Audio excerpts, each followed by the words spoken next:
Hey everyone, we're taking our second day of class notes on 12.3. We're solving radical equations again today, but these equations are going to look different from yesterday, so you should definitely watch this video until the end. To solve radical equations, we want to get the radical alone. You saw that piece yesterday. That's going to still hold true. Once it's alone, you square both sides of your equation, you solve for x, and you check for extraneous solutions. Steps do not change, exact from yesterday. What's in jail needs to stay in jail. Move what's on the outside. Square both sides. Figure out how you're going to solve that equation that you have left.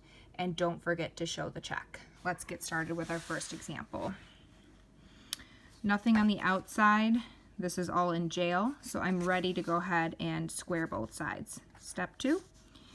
And I'm going to get 3x minus 2. The jail cancels out because of the squared piece. Equals x squared. Now, when I go to solve this equation, here's the new piece. We have an x squared, which means we have a quadratic. And we solved quadratics in 9 and in chapter 10. So at the beginning of 9 and in chapter 10 really is where we started to solve quadratics. We used factoring, so I'm going to do that as well. In order to factor, we have to make our equation equal to 0. So I'm subtracting over the 3x and adding over the 2. I'm moving these over, because I always like to have my leading term positive.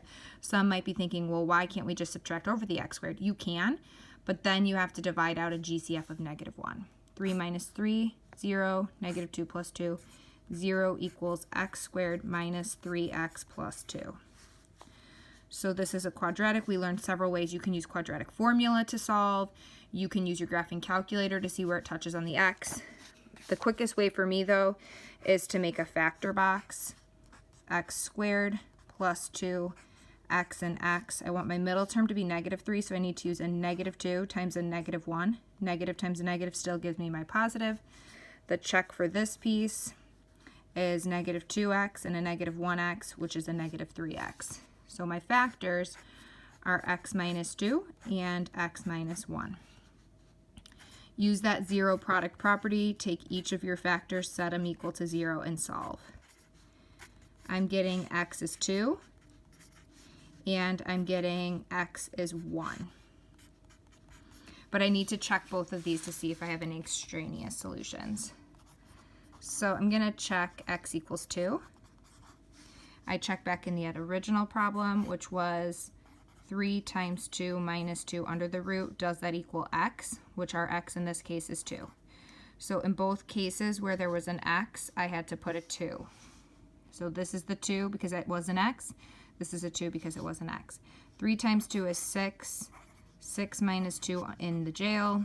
6 minus 2 in the jail gives you root 4 in the jail.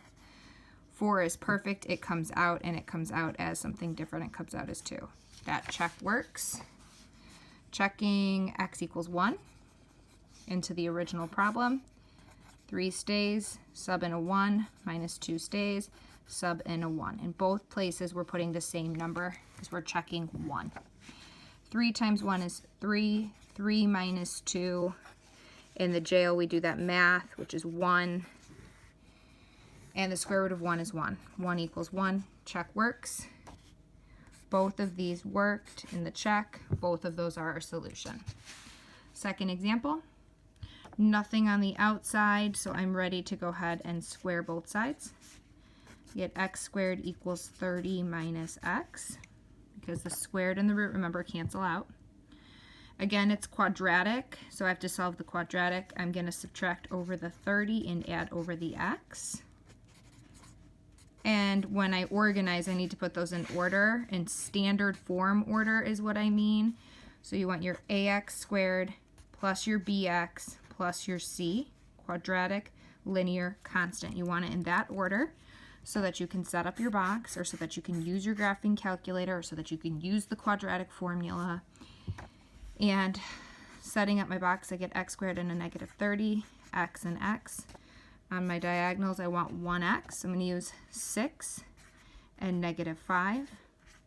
The check to make sure this box works is 6x minus 5x, which is 1x. That matches. So my factors are x plus 6 and x minus 5. Now I still need to solve this using the zero product property. And then I need to check to see if these are correct. So I'm thinking that I have a solution of -6 and I have a solution of 5. So these are the numbers I need to check back in the original. I'm going to check -6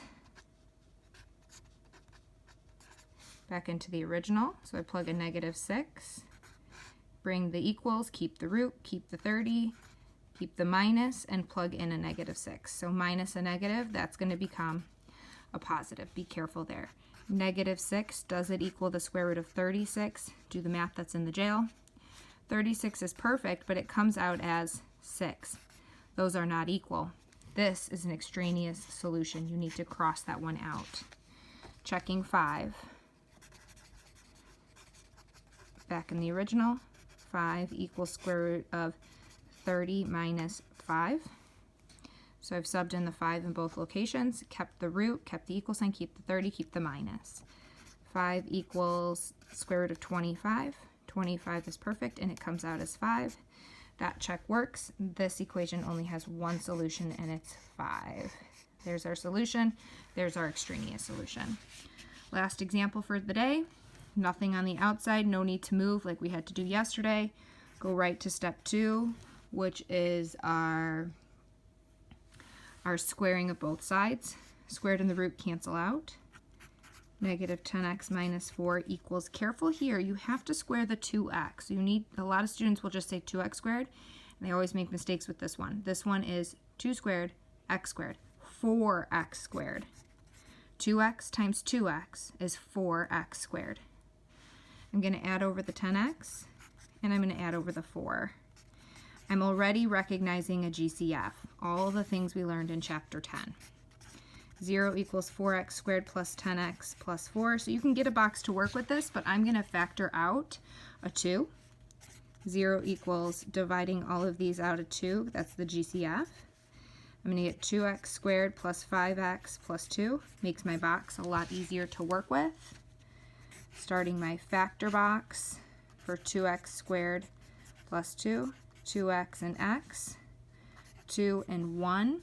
The check piece is going to be 4x plus 1x, which is 5x. That matches the middle term. Our factors are 2x plus 1 and x plus 2. So I need to go ahead and solve these. So x plus 2 equals 0. I need to check -2. Solving, you can ignore this multiplier. So I'm going to put this over here. 2x plus 1 equal to 0. Subtract over the 1. And I need to check -1/2. So checking back into the original. Start with the harder one first. Checking -1/2. I'm going to go ahead and plug in -10 times a -1/2 minus 4 equals 2 times a -1/2. So here's me plugging in the -1/2.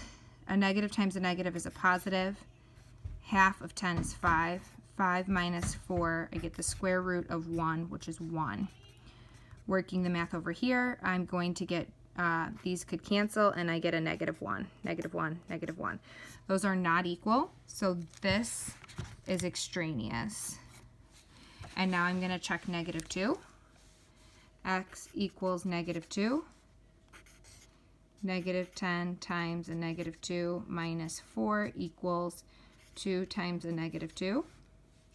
I'm going to get positive 20 minus 4, and on this side I multiply to get a -4. 20 minus 4, square root of 16. Perfect, comes out as 4. Those also are not equal. 4 doesn't equal -4. This one is also extraneous. If they're both extraneous, then you're going to have no solution. So I have no solution to this problem. Questions, please ask. Have a great day, everyone. Bye-bye.